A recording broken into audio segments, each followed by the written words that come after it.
My name is Rahul Bhatia. I'm an engineer by profession. I have a question that has been in my mind for quite a while now. The Noble Quran says, let there be no compulsion in religion. That's point number one.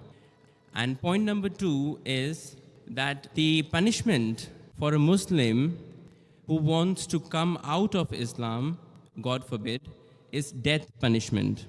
According to me, this signifies a virtual compulsion in the mind that this is the punishment which will be given to me, so hence I cannot do it. And this kind of, I just need some clarification. I'm sure there is a clarification on this point. That's a very good question. He hasn't given the reference. First, he quoted the verse of the Quran from Surah Baqarah, chapter number 2, verse number 256, which says, La ikraha fid deen, there is no compulsion in religion. And that is part of the deen, that you cannot force anyone, you cannot compel anyone with the point of the sword or the point of the gun. His next question is that if any Muslim leaves his religion and becomes a non-Muslim, becomes an apostate, then the penalty is death. So isn't this a sort of compulsion? Before I give the answer, I would like to mention that every country has its own law, its rules and regulation.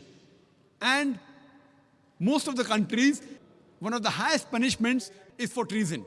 For example, if a person is working in the army and if he leaks the important thing of the country, all the vital points and the information to the enemy, it is called as treason. Most of the countries, if anyone does treason, sells the important blueprints and documents of the country to the enemy, many of the countries, the death penalty, many of the countries have life imprisonment. So now if I tell that what kind of a country is this, in where I'm compelled by the country not to do certain things, what is wrong is wrong. So here also, if a Muslim becomes a non-Muslim, it's only in the Islamic state of law if that Muslim who becomes a murtad and then propagates his new faith and deceives the people, that's the time this penalty is put.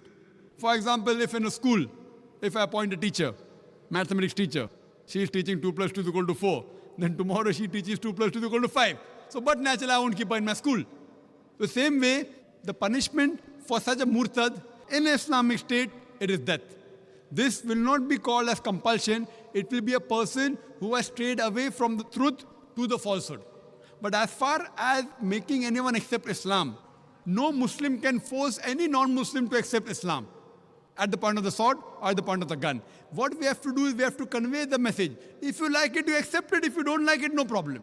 Our job is to convey the message. It's mentioned in the Quran, Surah Ghashiyah, chapter number 88, فَذَكِّرْ نَمَّا أَنْتَ مُذَكِّرْ. Our job is to deliver the message. We have to deliver the message in the best way, with hikmah and with husna, with most beautiful preaching. Whether the other human being, non-Muslim, accept or not, it is not under our control. We cannot force anyone to accept Islam at the point of the sword, the point of the gun. But that what you're talking is a different case in a state of Islamic law. Like as I gave an example where a person working in an army, if he sells the secrets of the country, then the penalty is somewhat similar. Hope that answers the question, brother. Right, okay, yeah.